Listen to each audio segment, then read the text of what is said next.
அப்போ ஏவுதல் மூலம் கர்த்தர் பேசுகிறார். அப்போ கர்த்தர் பேசுறது சும்மா 2 வரி 3 வரி வரும். என் மகனே என் மகனேம்பாங்க சிலர். சொல்லுங்க ஆண்டவரே என் மகனே என் மகனே சொல்லுங்க, அவ்வளோ ஆஃப் ஆயிடுவாங்க. நான் இப்போ என்னமோ பேசுனேன்னா அப்படின்னு கேட்பாங்க. ஆமாம் என் மகனேன்னு சொன்னீங்க. இது என்னது? ஏன்னா முடியல அந்த அம்மாவுக்கு, அவ்வளோதான், அவங்களுக்கு பேச முடியல. அப்போ அந்த ஆவியில் நம்ம எவ்வளோ நேரம் நிலைக்க முடிகிறது என்பது தான் முக்கியம். உங்களால் எவ்வளோ நேரம் வேதம் படிக்க முடியும்? உங்களால் எவ்வளோ நேரம் வேதத்தை தியானிக்க முடியும்? உங்களால் எவ்வளோ நேரம் ஜெபத்தில் இருக்க முடியும்? எத்தனை மணி நேரம் உங்களால் கான்சன்ட்ரேட்டிவ் அப்படி இருக்க முடியும்? எதை பற்றி யோசிக்க முடியும்? இதுதான், அதான் தேவனிடத்திலிருந்து காரியங்களை பெற்றுக்கொள்வதற்கான காரியங்கள். அப்போ தான் தேவன் பேசுகிறத தெளிவாக நம்ம புரிய முடியும். நம்முடைய மைண்ட் வந்து டிஸ்ட்ராக்ட் பண்ணக்கூடாது. உங்களுக்குள்ள இருக்கிற ஸ்பிரிட் வந்து நடுவில் அது வந்து கிரியை செய்யக்கூடாது. அப்படி வந்தாலே தவறு நடந்து விடும். 2வது முறை கர்த்தர் பேசுகிற காரியம் தரிசனம், சொப்பனம். தரிசனமும் அப்படித்தான். தரிசனத்திலே ஆண்டவர் நம்மோடு கூட பேச ஆரம்பிக்கும் போதும் தரிசனத்திலே நிலைப்பது என்று இருக்கிறது. தரிசனத்தில் நிலைக்கிறது. கர்த்தர் ஒரு தரிசனத்தை காட்ட ஆரம்பித்தால் அந்த தரிசனம் எப்படி இருக்கும் அப்படின்னா, நான் என்னுடைய அனுபவத்தில் சொல்கிறேன், மற்றவங்க அனுபவம் எனக்கு தெரியாது. ஒரு டிவியில் ஒரு படம் பார்த்தா எவ்வளவு கிளியராக தெரியுமோ அதே போல் தெரியும். கிளியராக படம் மாதிரி தெரியும். எனக்கு முதல் முறை அந்த அனுபவம் வந்தபோது, நான் உங்களுக்கு வேகமாக சொல்லிக்கொள்ள விரும்புகிறேன். முதல் முறை அந்த அனுபவம் வந்தபோது நான் கண்ணை மூடி இருக்கும்போது என் கண்ணுக்கு பின்னால் இருந்து வேறொரு கண் திறப்பது எனக்கு தெரிந்தது. கண்ணு மூடி இருக்கிறேன், கண் அப்படியே திறக்குது, அப்படியே திறக்குது. அப்படியே திறந்தா எனக்கு வேறொரு காட்சி தெரிகிறது. இங்க இருக்கிற ஜனங்கள் போல அந்த ஜனங்களும் தெரியுது. அந்த ஜனங்களுக்கு நடுவில் இருக்கக்கூடிய ஆவிக்குரிய அம்சங்கள் எனக்கு தெரிகிறது. ஆவி தான் ஆவியை பார்க்கும். ஆவி மாம்சத்தை பார்க்கும். மாம்சம் ஆவியை பார்க்காது. மாம்சத்திலிருந்து நீங்க ஆவியை பார்க்க முடியாது. அப்ப அந்த ஆவியினுடைய துணை கொண்டு அதை நான் பார்க்க ஆரம்பிக்கும் போது மாம்சமா இருக்கிற ஜனங்களும் கண்ணுக்கு தெரியுறாங்க. அதே நேரத்தில் உங்கள் நடுவில் இருக்கிற ஆவியினுடைய ஃபார்மேஷன்ஸ் இருக்கும் பாருங்க. இந்த இடத்துல என்னென்ன இருக்கும் யோசிச்சு பாருங்க. நிறைய தேவதூதர்கள் இருப்பாங்க, உங்க கண்ணுக்கு தெரியாது. பரிசுத்த ஆவியானவர் இருப்பார், நம்ம கண்ணுக்கு தெரியாது. ஆனால் அந்த ஆவிக்குரிய கண் திறந்தால் ஆவிக்குரிய காட்சிகள் எல்லாம் நமக்கு தெரிய ஆரம்பிக்கும். அப்ப கர்த்தர் ஒரு காரியத்தை தரிசனமாய் காண்பிக்க ஆரம்பிக்கும் போது நம்முடைய ஆவிக்குரிய கண்கள் திறந்து அவைகளை நம்மால பார்க்க முடியும் தெளிவா. நாம என்ன பார்க்கிறோமோ அதை அப்படி நமக்கு சொல்ல தெரியணும். அது ரெண்டையும் வந்து அப்படி பேலன்ஸ் பண்ணுவது கொஞ்சம் கஷ்டமா இருக்கும். நம்ம சொல்ல ஆரம்பிக்கும் போது நம்முடைய கவனம் சிதறிவிட்டால் நம்ம பார்க்குற காட்சி வந்து கட்டாயிரும். அப்போ ரெண்டையும் நம்ம பேலன்சிங் பண்ண தெரியணும்.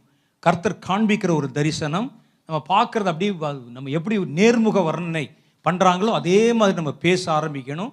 கர்த்தர் ஒவ்வொரு காரியத்திலும் நம்மை நடத்த ஆரம்பிப்பார். 3வது காரியம் தேவனுடைய குரல். தேவனுடைய குரல், ஆடியபிள் வாய்ஸ். கர்த்தர் பேசுகிற வார்த்தை. ஆண்டவர் பேசும்போது 1 ராஜாக்கள் புஸ்தகத்தில் 19வது அதிகாரம் 12வது வசனத்தில் கர்த்தருடைய சத்தத்தை கேட்க நீ இங்கே வந்து நில்லு என்று சொல்லி அவனிடத்தில் அமர்ந்த மெல்லிய சப்தத்திலே கர்த்தர் பேசினார். எல்லார்ட்டையும் கர்த்தர் பேசுவார். எல்லார்ட்டையும். ஒரு மனிதன் அபிஷேகம் பண்ணப்பட்ட உடனேலிருந்து கர்த்தர் ஒரு மனிதனோட பேசி கொண்டிருப்பார் எப்பவுமே. ஆனால் அவர் பேசுவதை நீங்கள் எந்த முறையில் பெற்றுக்கொள்ளுகிறீர்கள் என்பதுதான் வித்தியாசம் வருது. அவர் பேசுறத நமக்கு காதுல கேட்க முடியாது பல சமயத்தில், ஆனால் நம்முடைய உணர்வுகளிலே அதை உணர முடியும். நீங்க இதை எந்த சேனல்ல எந்த மாதிரி நீங்கள் பெறுகிறீர்கள் என்பதுதான் அதுல ரொம்ப முக்கியமான ஒரு அனுபவம்.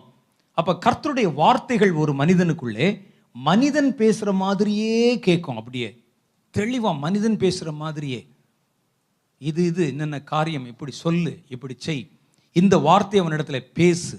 பல சமயங்கள்ல பல சந்தர்ப்பங்கள்ல இந்த மாதிரி கர்த்தருடைய வார்த்தைகள் பேசுவதை கேட்க முடியும். வேதத்தில் அப்படிதான் கேட்டிருக்கிறாங்க நிறைய. ஒரு காதுல அப்படி ஒரு கையை வச்சு காதை அடைத்த மாதிரி ஒரு உணர்வு வந்து அதற்குள்ளே ஒரு மனிதர் பேசுவதை போல மெல்லிய சப்தத்திலே கர்த்தர் பேசுகிற சப்தத்தை ஆயிரக்கணக்கான முறைகள் நான் கேட்டிருக்கிறேன்.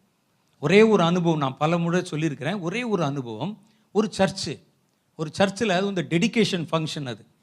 அது கன்னியாகுமரி மாவட்டத்தில். அதில் வந்து போகும்போது கன்னியாகுமரி, திருநெல்வேலி, யார் கோச்சிக்கிறாதீங்க, தூத்துக்குடி மாவட்டங்களில் இருக்கக்கூடிய விசுவாசிகள் இப்போ எப்படின்னு தெரியல, அப்பெல்லாம் கர்த்தரே வந்து ஜோமெண்டா கூட கடைசியில் ஊழியக்காரன் கை வச்சா தான் போவாங்க. அது வரைக்கும் அவர்களுக்கு திருப்தியே வராது. கை வச்சிருங்க, ஜெபிச்சிருங்கம்பாங்க. நான் மேக்சிமம் அந்த கை வைத்து ஜெபம் பண்ணுவதை அவாய்ட் பண்ணி விடுவேன், தொடமாட்டேன். அதில் இந்த ஊருக்கு போயிட்டேன். கடைசி நாள் 3ஆம் நாள் கூட்டம். முதல் நாளே வந்தாங்க. நான் சொன்னேன் கடைசி நாள் பார்த்துக்குருவோம் அப்படின்னு சொல்லி அப்படி தள்ளிட்டே போயிட்டேன். கடைசி நாள் கூட்டம் ரொம்ப ரொம்ப சத்தம் போட்டு நான் பேசி முடித்து டயர்டாயிட்டேன். நிறைய ஜனங்கள், ஏறத்தாழ 3000 பேருக்கு மேலே வந்திருந்தாங்க. எல்லாம் முடிஞ்சு பிரதிஷ்டை பண்டிகையில் முடிச்சு எல்லாம் போக ஆரம்பிச்சிட்டாங்க. அப்போ நான் சொன்னேன், கர்த்தர் உங்களை எல்லாரையும் தொட்டுட்டாரு, நான் வந்து இதுக்கு மேலே மனிதன் தொட வேண்டும் என்ற அவசியம் இல்லை, நீங்கள்லாம் வீட்டுக்கு திரும்பி போங்க, சந்தோஷத்தோடு போயிட்டு வாங்க அப்படின்னு சொல்லி அந்த பாஸ்டரும் அந்த ஆசீர்வாதம்லாம் கொடுத்துட்டாரு. எல்லாம் கொஞ்சம் பேர் அப்படி அரகுற மனசில் அப்படியே போயிட்டு இருக்கிறாங்க. ஒரு வயசான பாட்டியம்மா, அந்த அம்மா வேகமாக முன்னால் வந்து, தம்பி எனக்கு ஜெபம் பண்ணுப்பா அப்படின்னு சொல்லிச்சு. அப்போ நான் சொன்னேன், நான் தான் இப்போ தானேம்மா சொன்னேன் எல்லாருக்கும் ஆண்டவர் தொட்டுட்டாரு போங்க அப்படி. இல்லை, நீ எனக்கு தொட்டு எனங்களுக்காக ஜெபம் பண்ணுங்க தம்பி அப்படின்னு சொன்னாங்க. அப்போ நான் எவ்வளோ சொல்லி பார்த்தேன்னு கேட்கல அந்த அம்மா. எப்படியாவது கை வச்சு ஜெபம் பண்ணணும், எனக்கு முழங்கால் போட்டு அப்படியே ஜெபம் பண்ணுங்க அப்படிங்குது அந்த அம்மா. எனக்கு என்ன பண்ணுவதுன்னு தெரியல. அப்போ நான் உடனே சொன்னேன், சரி அப்படி இருந்தாலும் ஜனங்கள்லாம் போகட்டும், ஏன்னா ஒரு ஆளுக்கு ஜெபம் பண்ண போனவங்க திரும்பி வந்துடுவாங்க. அப்போ அதனால் போகட்டும், நான் ஜெபம் பண்ணுறேன். கொஞ்சம் நேரம் சரின்னு இந்த புல்பிட் பக்கத்தில் நின்னாங்க. அதுக்கப்புறம் கொஞ்ச நேரம் கழிச்சு வந்தாங்க, எனக்கு இந்த பஸ்ஸை விட்டுட்டா நான் இனிமேல் காலையில் தான் எனக்கு பஸ்ஸு, அதனால் ஜெபம் பண்ண நான் போகணும். ஜனங்கள் இன்னும் அப்போ தான் கலைந்து போய் கொண்டிருக்கிறார்கள். என்னடா வம்பா போச்சு அப்படின்னு சொல்லி சரி முழங்கால் போடுங்கன்னு சொல்லி அந்த அம்மாவுக்கு கை வைத்து ஜெபித்தேன். அவ்வளோதான். ஜெபித்த போது அப்போ ஒரு கை வந்து என் காதை மூடுற மாதிரி தெரியுது. என் காதை மூடின மாதிரி இப்படியே உள்ளே ஒரு சத்தம் கேட்குது. அவளுக்கு சொல்வதற்கு ஒரு செய்தி இருக்கிறது. அவள் மிகுந்த கஷ்டத்தில் வேதனையிலையும் என்னை தேடி வந்திருக்கிறாள். நான் சொல்லுவதை அப்படியே சொல்லு அப்படின்னு சொன்னார். அப்போ நான் என் மனசுக்குள்ளே சொன்னேன், ஆண்டவரே நான் சொன்னால் எல்லாரும் மறுபடியும் திரும்பி வந்துடுவாங்க, நான் டயர்டாக இருக்கிறது உனக்கு தெரியாதா, எனக்கே நிற்க முடியாமல் இருக்குது, என்ன செய்ய, கொஞ்ச நேரம் கழிச்சு சொல்லவா அப்படின்னு சொல்லு அப்படின்னா. மறுபடியும் நான் கை வைத்து அந்த அம்மாவுக்கு சொன்னேன். 2-3 வார்த்தை பேச ஆரம்பித்தோடனே அந்த அம்மா ஓன்னு அழ ஆரம்பித்தாங்க. ஐயோ ஆண்டவரே ஏசப்பா ஐயோ அப்படின்னு சொல்லி. இவர் வேற அவருக்கு அந்த அம்மா கம்ஃபர்ட் பண்ணுறாரு ஆண்டவர் சொல்லி, என் மகளே அதான் இதான் சொல்கிறாரு. எனக்கு தாங்க முடியல. முடிச்சு ஜெபம் பண்ணி முடிச்சுட்டு கண்ணை நிமிர்த்தி பார்க்குறேன், எல்லாம் வந்து முழங்கால் போட்டுருக்குறாங்க. ஒரு 2500 பேர். எனக்கு ஒரு பக்கம் கோபம், ஆண்டவரை இதுதான் நான் சொன்னேன், இப்போ நான் என்ன செய்யணும், ஜெபம் பண்ணு அப்படின்னா. நிறைய பேர் ஒரு 1000 பேராவது இருக்குன்னு வச்சுங்களேன், அவ்வளோ பேர் முழங்கால் போட்டு ஜெபம் பண்ணுங்க. ஏன்னா இந்த அம்மா கத்துது, கர்த்தர் அப்படியே என்கிட்ட பேசுகிறார் ஐயா ஐயான்னு சொல்லிட்டு அந்த அம்மா விக்கி தேம்பி அழுகுது. நான் உடனே என்ன செய்தேன், அரை மனசோட அடுத்தால் கையில் போய் அவருக்கு தலையில் கை வச்சா அந்த சத்தம் மறுபடியும் பின்தொடருது. நம்ப மாட்டீங்க, நான் போய் ஜெபம் பண்ணி போய் கொண்டிருக்கிறேன், அவ்வளோ பேருக்கு முடிக்கிற வரைக்கும் அந்த சத்தம் என்னை விட்டு நீங்கலை. இது ஒரு முறை தான் இந்த மாதிரி. நீங்கள் ஒருவேளை இதை நினச்சி நாளைக்கு வந்துடாதீங்க, அது ஒரு தடவை தான் அப்படி நடந்துச்சு எனக்கு.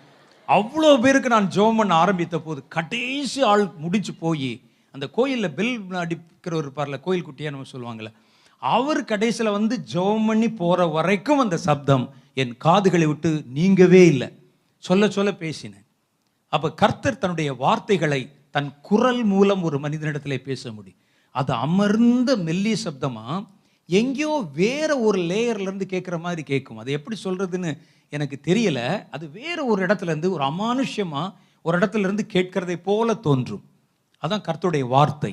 சில நேரத்தில் இடி முழக்கத்தின் சப்தங்கள் போல கேட்கும், சில நேரத்தில் ஒரு எக்கால சத்தத்தில் ஊதுவதை போல கர்த்தருடைய வார்த்தை. இதெல்லாம் தேவன் தம்முடைய வாயின் வார்த்தைகளை குரல் மூலமாக மனிதர்களிடத்திலே கர்த்தர் பேசுவதையும் நான் கேட்டிருக்கிறேன். எல்லாம் பற்றி சொல்லலாம், நிறைய சொல்லலாம். இதை நீங்கள் தெரிஞ்சுக்கங்க. ஏன் தெரிஞ்சுக்கிறேன்னா, ஆவி அறிவில்லாமல் இருப்பது நல்லதல்ல. அப்போ ஒரு அனுபவம் வரும்போது இப்படி இருக்குதுன்னு தெரியலன்னா இந்த ஆவி போராடி தட்டி விட்டுரும் கையிலிருந்து, அதை பெற விடாது, உங்களை பெற விடாது. உங்களுக்கு தெரிஞ்சிருச்சுன்னா உங்களுக்கு தெரிஞ்சிடும், ஓ இது ஏதோ ஒரு அனுபவம் எனக்குள்ளே வருவதற்கு சாத்தியப்படுகிறது, கர்த்தர் என் கூட என்னமோ பேச ஆரம்பிக்கிறார் அப்படின்னு உங்களுக்கு அது தோன்ற ஆரம்பித்து விடும்.